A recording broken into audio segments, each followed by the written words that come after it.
All right, if you have your Bibles, go ahead and turn to Hebrews chapter 2. We're going to be in verses 1 through 4 today. We began our study in Hebrews just a couple of weeks ago. And in the first chapter of the book, the author has exalted the supremacy of Jesus Christ. In fact, verses 1, 2, 3, and 4 of chapter 1 might be some of the most beautiful and glorious verses in all of Scripture that describe who and what Jesus has done for us. So if you want to know why we as a church, why the church ought to, every single time we gather, praise and exalt Jesus Christ, it is because of what we read in those first 4 verses. We see that Jesus is not only the creator and sustainer of all creation, he is the heir of everything, meaning he owns everything. He's co-eternal, co-equal with the Father. He's the radiance of his glory. He's the one who came to earth, died, and rose again that he would make purification for sins. And right now he sits at the right hand of the throne of God as the kingly priest, fulfilling all Old Testament scriptures. This is our king, and this is who the author has been reminding us of as we begin this book. And now, as we move into chapter 2, we're going to start getting into the heart of the purpose of this book. You see, the church is wrestling with their faith. They're debating about leaving Christianity and going back to Judaism. And so the author is going to try to encourage them to remain in the faith, to stay the faith, to persevere in the faith. And so this message that the author gives us is crucial because every Christian at some point battles and wrestles with their faith. Will they continue? Will they press on? Will they keep trusting in Jesus? Or will they abandon everything and turn back to the world? Let me ask you, have you wrestled in your faith like that? Maybe that's where you're at right now and you're wondering, am I going to keep doing this? Is this really worth it? Is this Jesus guy, is he for real? Maybe you're not sure right now where you're at, in fact, with your faith. And so you're saying, so what do you do?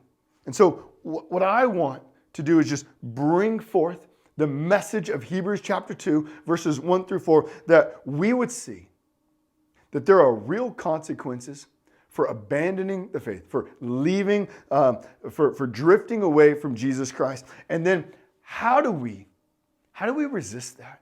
How do we overcome that temptation? How is it that we stand firm in our faith? And so if you have your Bibles, I want to encourage you, go ahead and stand. We stand every week here when we read the scriptures. And we do this because this word, this is not just any book, but this is God's revelation to us, that we would know him, that we would love him, that we would stay in our faith, and that we would have everlasting life. And so we stand as a means of honoring and glorifying our Savior. Here it is, chapter 2, verses 1 through 4.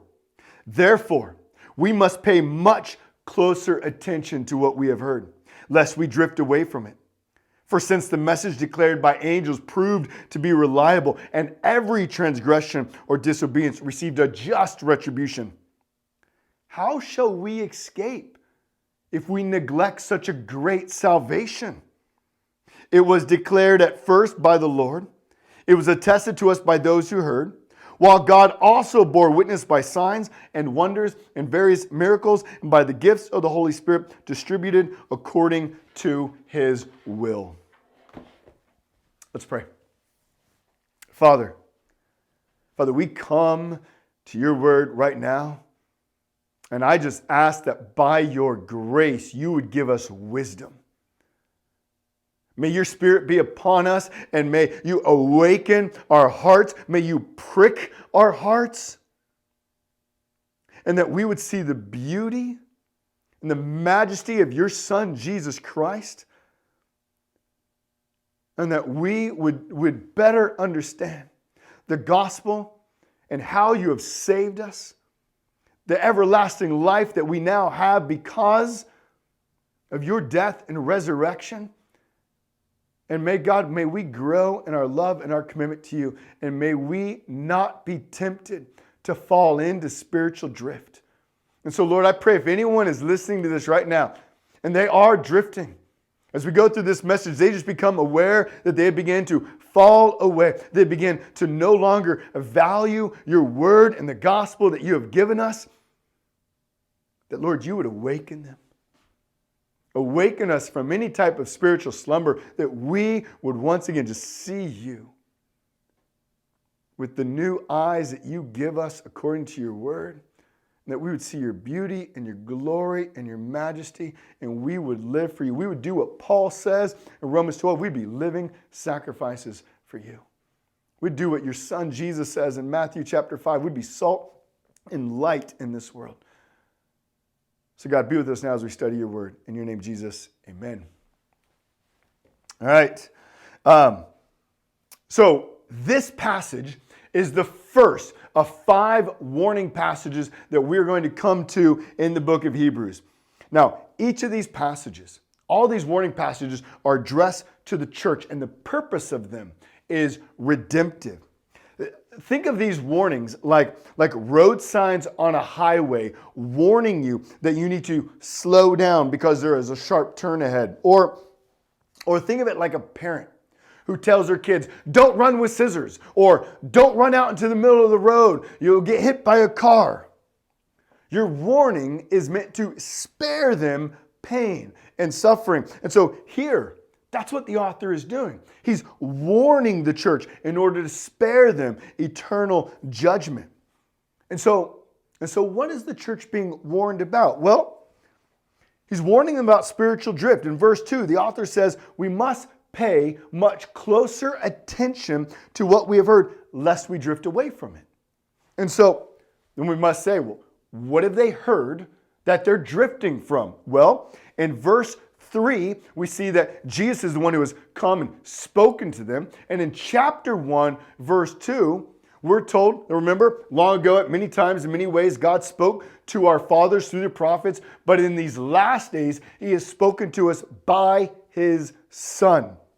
So what they have heard is the message of the gospel about Jesus Christ. And so they're beginning to drift from that. And so the author is warning, saying, watch out for spiritual drift.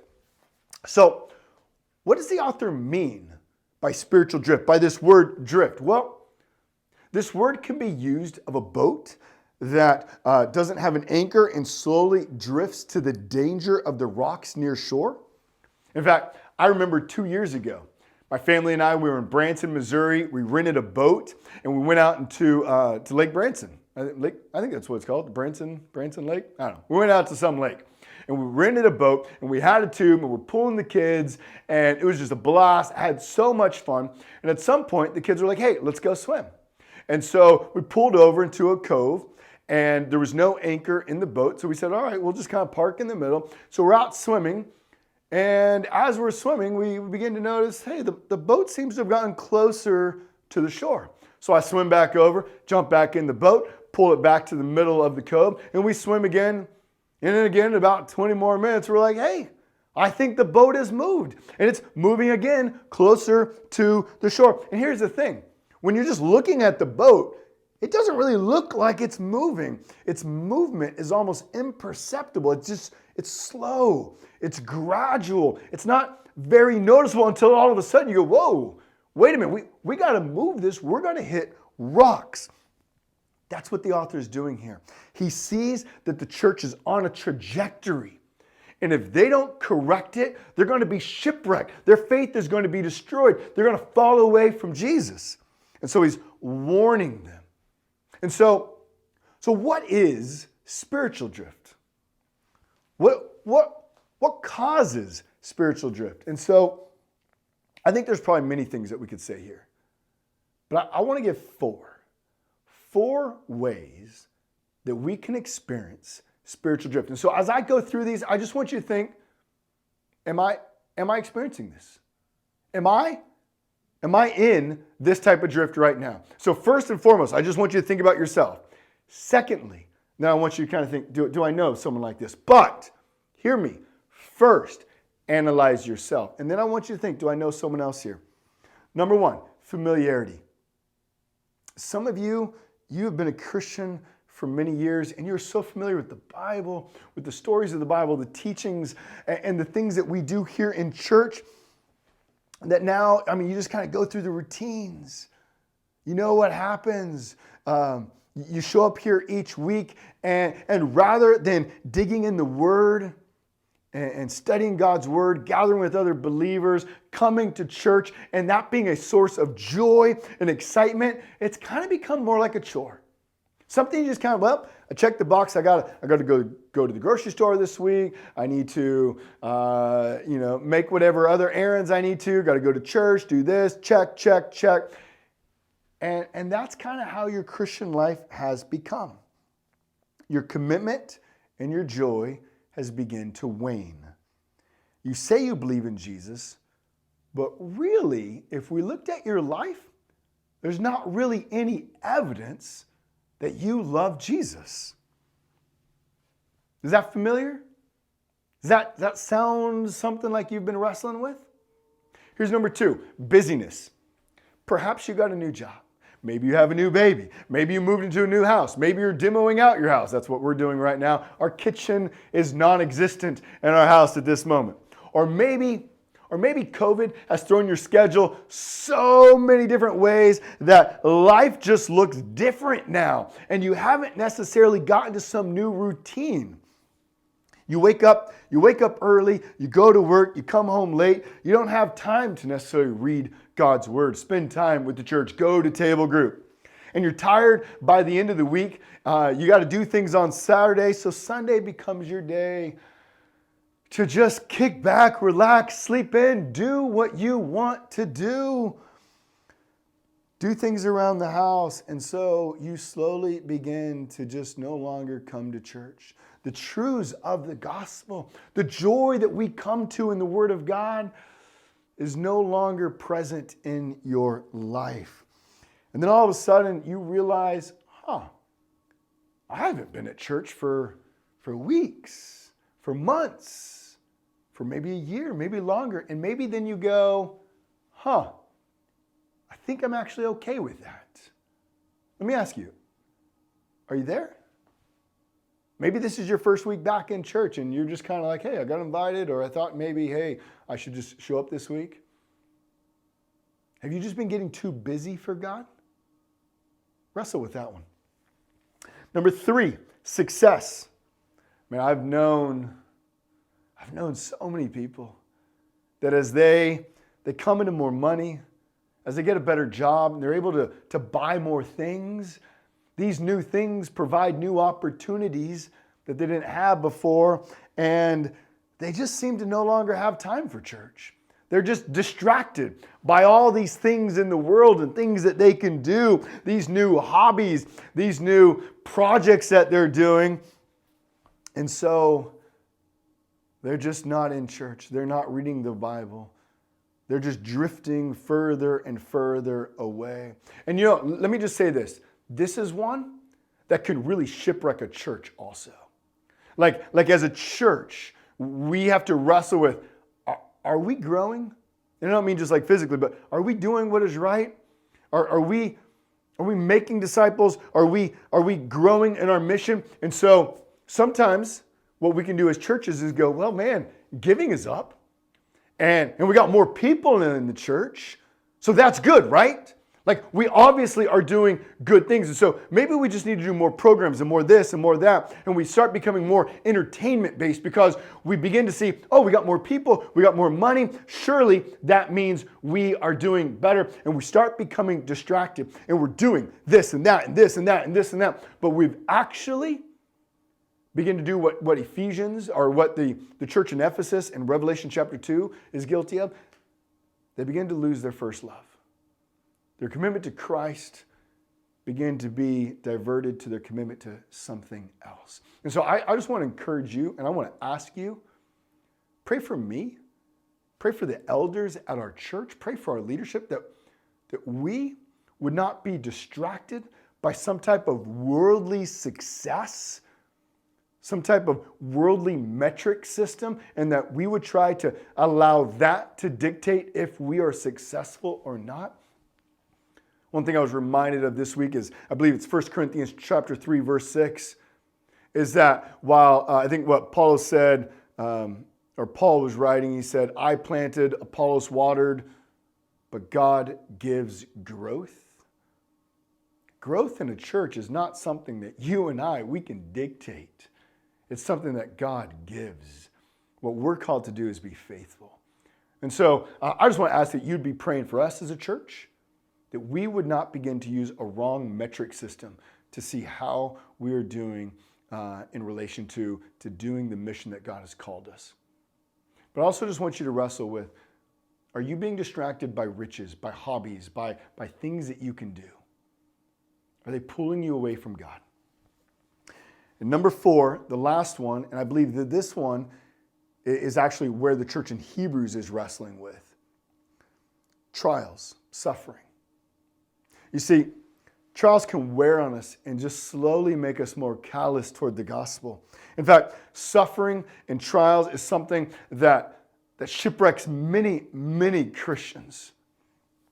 It can, what the church here is doing is they're beginning to see that their faith in Jesus is causing them, has resulted in them being at the crosshairs of culture. And they're being persecuted. Their property has been taken from them. Some of them have been put in jail. They've been publicly shamed. And they're going, wait a minute. Is this what's supposed to happen? And so here's the danger. They're beginning to let the culture affect the way they read God's word. And because they're suffering and because they're experiencing trials, it's making them go, is Jesus really this guy? Is he really the Son of God? Or maybe, again, maybe he's just like an angel. And if that's the case, we can go back to the Old Testament, which that's legal. And if we go back to Judaism, then no longer will we be in the crosshairs of the culture. I want to encourage you, if you're going through a trial, if you've experienced some type of suffering, maybe it's physical, maybe it's a relationship, maybe it's something even within the church, and you just feel like you've been hurt. I want you to be very, very aware that God wants to use the trial for your good, but Satan and the indwelling sin within you wants to pervert that, and it wants you to be hurt, and it wants you to begin to isolate yourself from the church. It wants to move you away from God and his gospel. Be very, very aware of that. God wants to use this trial for your good, to build you up. That what James says, that you would grow into your maturity. But Satan and the sin within you wants to pervert that and wants you to think that maybe Jesus isn't really all he's cracked up to be. Maybe he's not as good as who he said he is. And as those doubts begin to creep in more and more, you'll be tempted to begin to believe those doubts, and you'll slowly start just moving away from the gospel. A sure sign of spiritual drift that's taking place is, let me just say this. If you're beginning to not read the scriptures, if you're too busy to read God's word, if you're not reading God's word, if you're no longer involved in the church, and you begin to look at God's word as more like suggestions rather than commands, then you are moving towards spiritual drift. You get that? If your church attendance is spotty, if your Bible reading is spotty, and you look at God's word more like suggestions than commands, than a revelation from God, you're moving towards spiritual drift. And so I tell you that because what the author is saying, wake up, watch out. There is danger ahead. That's what he's doing. That's what he's doing. That's the whole point of chapter 1 and leading in chapter 2. He said, wake up. This Jesus whom you believe in is the Son of God. If you drift from him, there's a danger there. And so, again, I just want to ask, are you in danger? Are you drifting? Are you in danger of shipwrecking your faith? Are you so familiar with the gospel that you've ceased to be in awe of our God? Have you been distracted by riches and by success? Do you feel worn out by trials and sufferings? Has Christianity become just a checkbox for you? I just want you to think about that. Because I want you to know there's hope. There is hope, and there's a solution. And that's what we're going to begin looking at right now. Because if we go back to verse 1, the author tells us what to do. He says, we must pay much closer attention to what we have heard. The solution to spiritual drift is that we would think more closely about the gospel.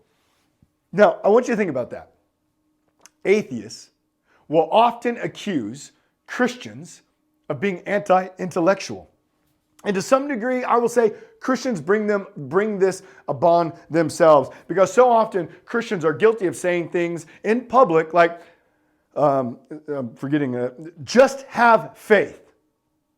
And we don't ever unpack that. And so as we just throw those words out there in the public, it sounds like our faith is blind. It sounds like there's no logic, like there's no substance behind it, because we just throw those words out there. And I think sometimes we throw them out there because we actually don't know how to unpack them anymore. But let me tell you this. Christianity is not anti-intellectual. And for anyone to accuse Christianity of being anti-intellectual actually shows their own foolishness. Now, we're not going to go into great detail about this because that's not the point of this message. But let me just give you a few verses here. Isaiah chapter 1, verse 18. The author says, come, let us reason together. He says, let's put our minds together. Let's think about what's happening here. In Proverbs chapter 2, verse 3, we're instructed to call out for insight and raise our voice for understanding. In 2 Timothy chapter 2, verse 7, Paul tells Timothy, look, I want you to think about what you have heard. In Matthew chapter 16, Jesus rebukes the Pharisees because he says, you can rightly look at the weather and you can see if it's going to rain or if it's going to be a sunny day or whatever. And then he says, but you can't interpret the signs of the times, meaning you're really good at looking at weather, but you're failing to think rightly about God's word and understanding who I am, Jesus Christ. Oftentimes in scriptures, we'll read arguments from like the lesser to the greater, where it's a logic-based argument that's meant to move us and give us greater understanding. Jesus will do this like in Matthew chapter 6. In Matthew chapter 6, Jesus says, if God so takes care of the birds and the flowers of the field, how much more will he take care of you who are made in his image, who's a child of his kingdom? You see the lesser to greater? If he takes care of flowers and birds, how much more? Again, my whole point of just this brief little digression is that Christianity is not anti-intellectual. We must realize that our faith is full of substance. It has content to us. And here in this book, the author is saying, you need to think.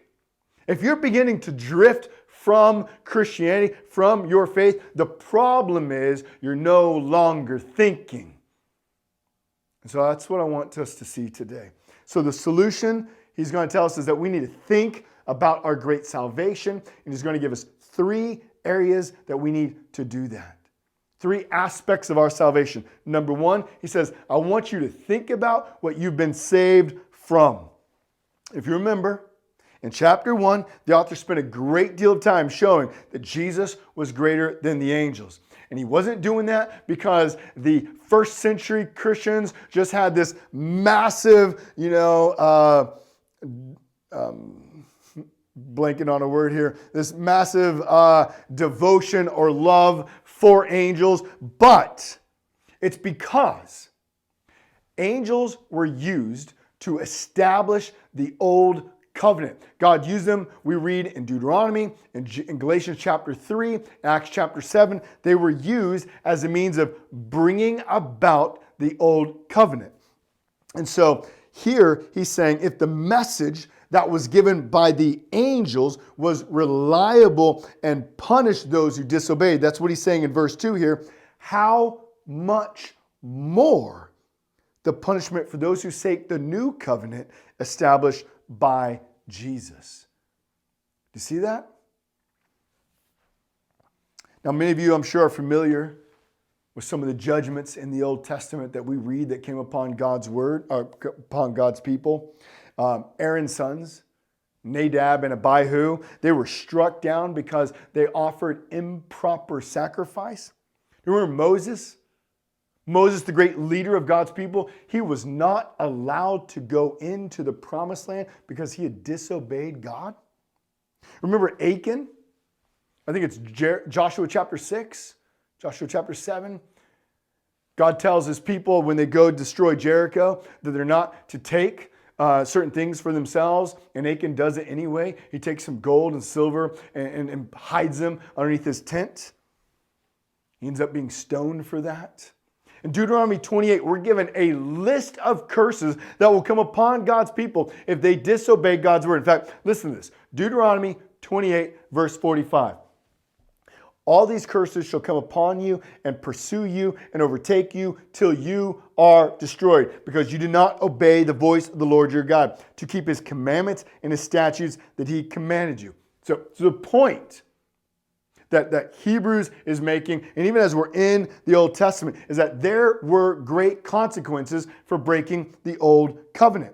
Now then, what the author wants us to understand throughout this book is that the old covenant was a shadow pointing us to the greater reality in Jesus Christ. It was always given as a means of pointing and preparing us for Jesus.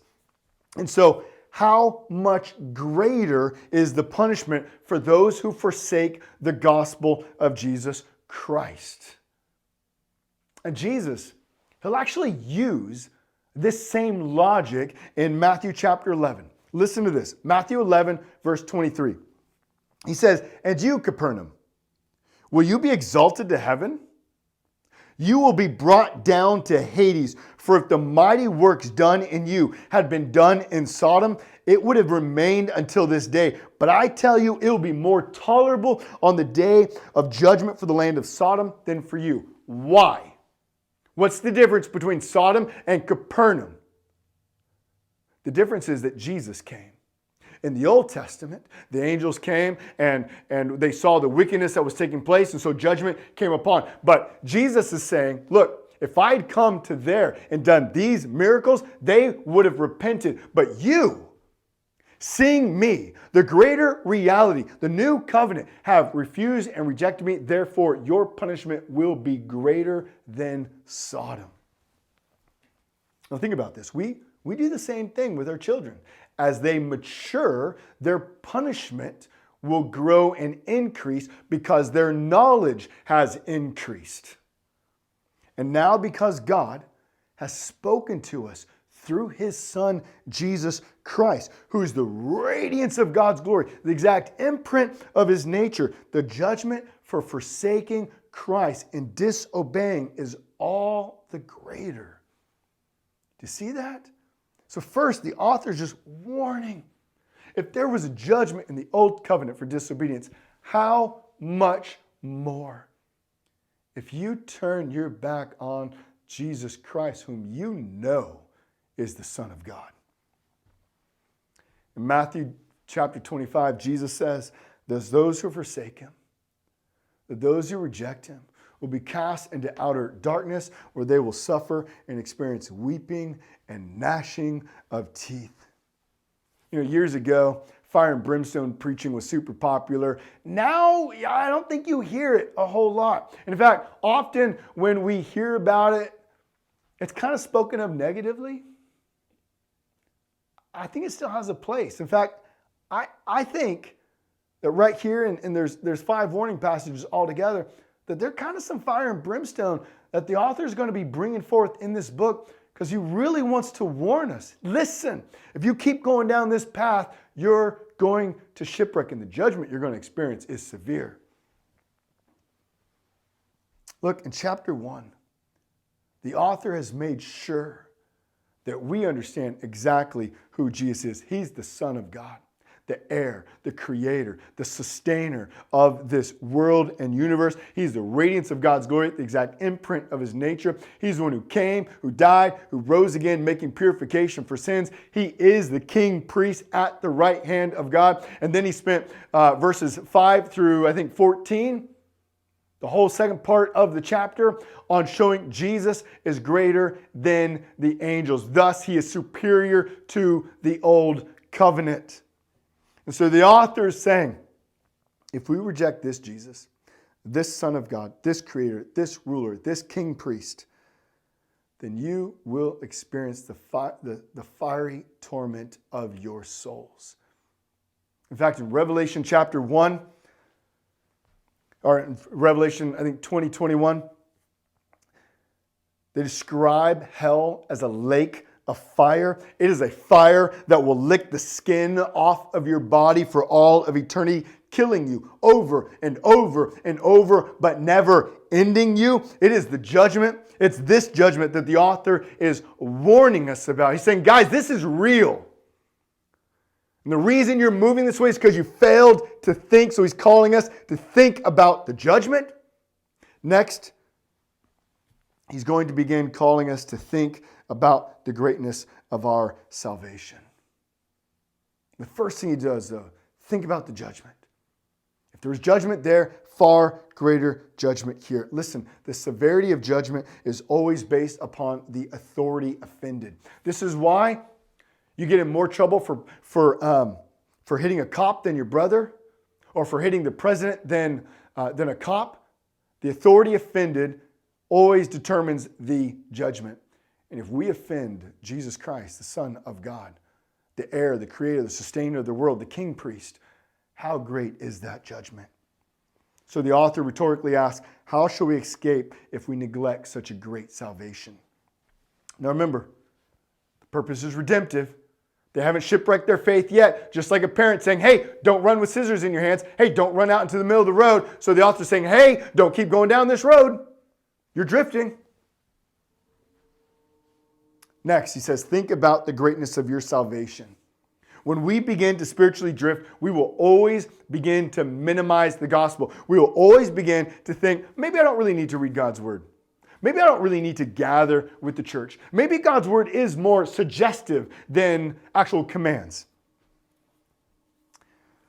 And so here, what he wants us to do is understand that how great our salvation is. Look at what he says.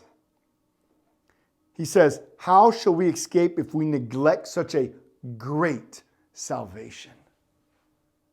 See, just a great salvation. When we come into the God's word, we understand that Jesus is the Son of God who entered into this world, came as a man, lived and then died, 3 days later, rising again from the grave, conquering sin, conquering death, conquering Satan, so that you and I, we who believe in him, could be saved, forgiven, justified, meaning we are declared righteous, sanctified. We are holy and we're being made holy, and we're promised that one day we'll be glorified. We'll be perfectly made like God himself, dwelling with him for all of eternity. We will sit on his throne with him, ruling over the nations. We're told in Romans 8 that we are an heir with Jesus, meaning all that he owns, we will also own and share in that glory and rule.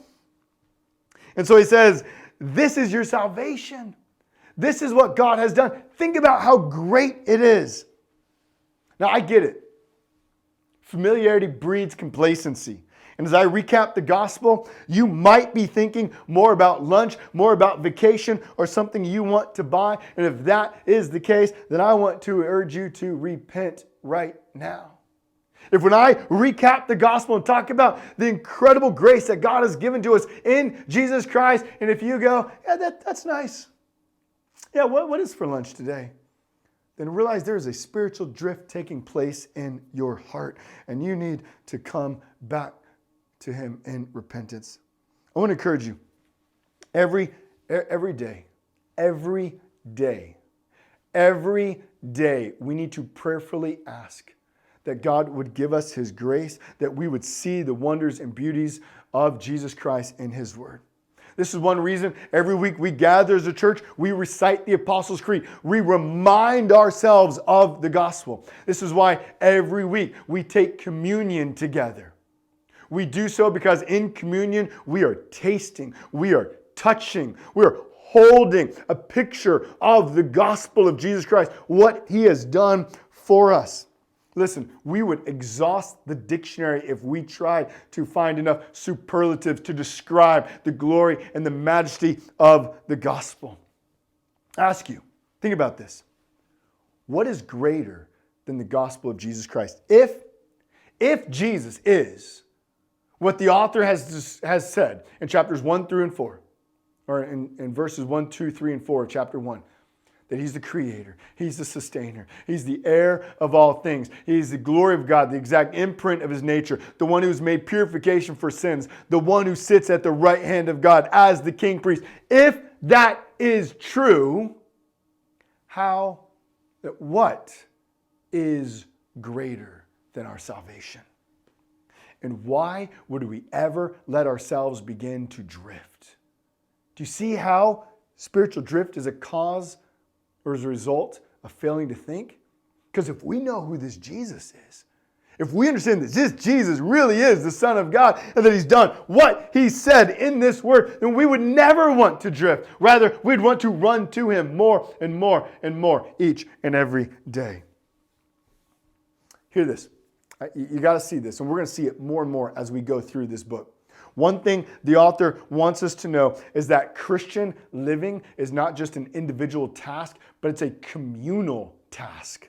What I mean by that is we need one another. Just like a lifeguard looks out after those who are in the pool and swimming, make sure that they're all okay and no one's slipping underneath the surface of the water and not coming back up. So that's what you and I are called to do with the church. We're all called to act, in a sense, like lifeguards, looking out for one another, encouraging one another, building each other up to make sure none of us move towards spiritual drift. This is one reason we do table groups. It's our form of small groups, and it's just a way of us getting together in smaller groups where we get to be known by one another. We get to know what's happening in our lives, the pains and the hurts, the sufferings and the celebrations. We get to encourage one another. We get to serve one another. We get to pray with one another. We get to build each other up in God's word. We need that. In fact, all throughout Hebrews, we're going to see that running the race is not me just finishing the race, but it's us running together. And I need you and you need me. That's kind of a Barney song. I need you. Anyways, I'm not going to sing it, but we need one another. We're created. We're saved for the purpose of being in community to build one another up. Listen, if you're not involved in a table group, if you're not committed with other Christians, if you think you can do this Lone Ranger style Christianity, then you're already moving towards spiritual drift. Do you understand that? You're already moving that way. So I want to encourage you, if you're not part of a table group, if you're not meeting with a group of men or women or a co-ed group, I want to just encourage you, email me, call me today. You can email me, nick@timberlinebc.org. Want to get you involved in one, that together we would grow in our love for God. Last one. Think about the validity of the gospel. Think about the judgment. Think about the greatness of our salvation. Think about the validity of the gospel. Look at verses 3 and 4. There we read this. He says, "It was declared at first by the Lord, and it was attested to us by those who heard, while God also bore witness by signs and wonders and various miracles by gifts of the Holy Spirit distributed according to his will."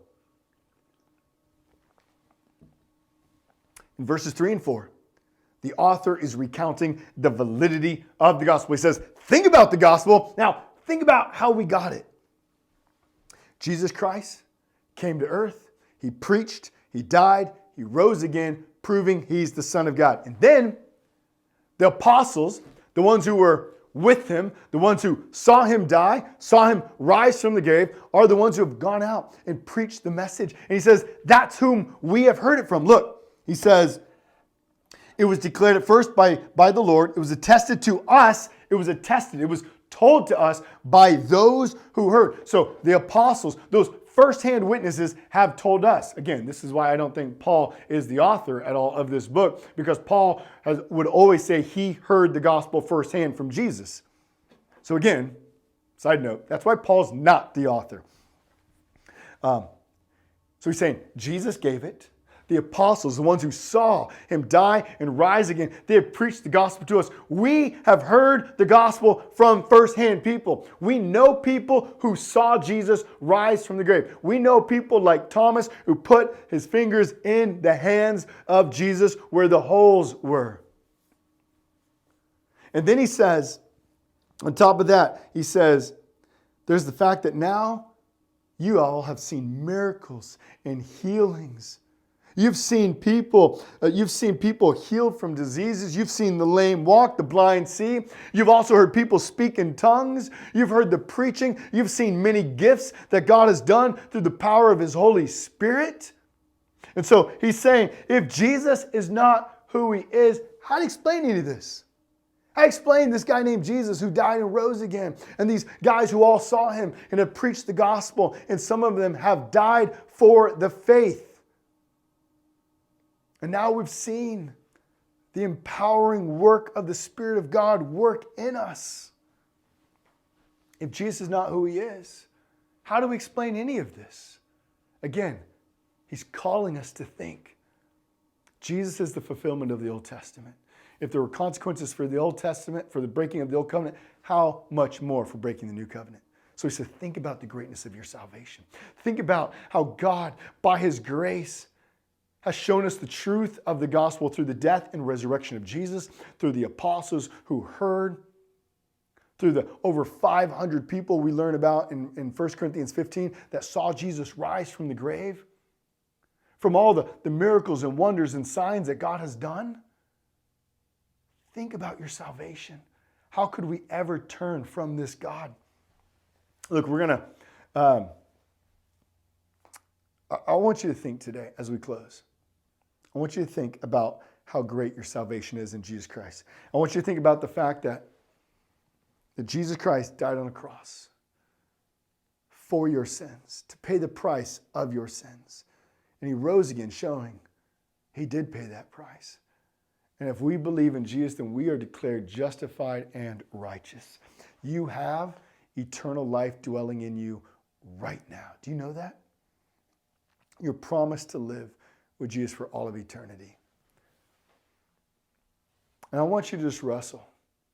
Am I living for Jesus right now? Am I doing what Paul says in Romans 12? Am I living as a living sacrifice? Or am I beginning to drift? And if you're beginning to drift,